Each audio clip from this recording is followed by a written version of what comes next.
নাম কি? ইসমাইল শেখ। কি হয়েছিল তোমার সমস্যা? আমার পিত্তের থলিতে পাথর হয়েছিল, টিউমার হয়েছিল আপনার, তারপরে ক্যান্সার বলেছিল। পিত্তথলির ক্যান্সার বলেছিল? জি। তো তারপর তোমার জঙ্গিপুরে অনেক ডাক্তার দেখিয়েছি, ভালো করতে পারিনি। তারপরে একজন দিয়েছিল আপনার অ্যাড্রেস, তারপরে গেছিলাম ঠাকুরপুর। আচ্ছা, ওখানে গিয়ে আমি অপারেশন হয়েছি। অনেকটা টাইম লেগেছে, 6 ঘন্টা মতো। 6 ঘন্টা অপারেশন টাইম লেগেছে? জি, 6 ঘন্টা টাইম লেগেছে।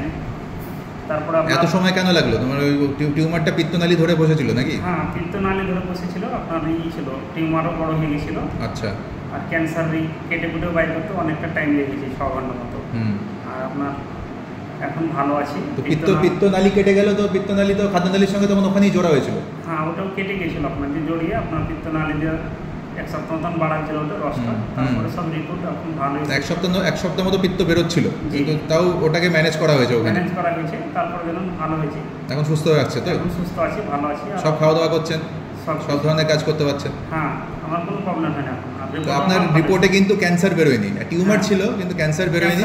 তো আপনার আর কোনো ফার্দার ট্রিটমেন্টেরও প্রয়োজন নেই, শুধু আপনি ওই 3 মাস 6 মাস অন্তর অন্তর একবার আমরা লিভারটা দেখবো যে পিত্তনালী যেহেতু কাটা হয়েছে ওটা কিরকম অবস্থায় আছে। তাছাড়া আপনার কিমোথেরাপি রেডিয়েশনের কোনো প্রয়োজন নেই, আপনি সম্পূর্ণ সুস্থ। আপনি সমস্ত ধরনের বাড়ির কাজকর্ম করুন, খেলাধুলা করুন, শরীরের প্রতি নজর দিন, ঠিক আছে? আপনি সম্পূর্ণ সুস্থ হয়ে গেছেন। তা আপনি আপনার এই যে চিকিৎসাটা হলো আপনার স্বাস্থ্যসাথীর সাহায্যে, এটার বিষয়ে আপনি কি বলবেন, মানে বাকি লোকজনকে? ভালো, আপনার ওখানে সেবাও ভালো পাওয়া যাচ্ছে স্বাস্থ্যসাথী থেকে। আমার ভালো ট্রিটমেন্ট ভালো হয়েছে। ঠিক আছে, আপনি খুশি তো? হ্যাঁ, আমি খুশি। ঠিক আছে, ধন্যবাদ।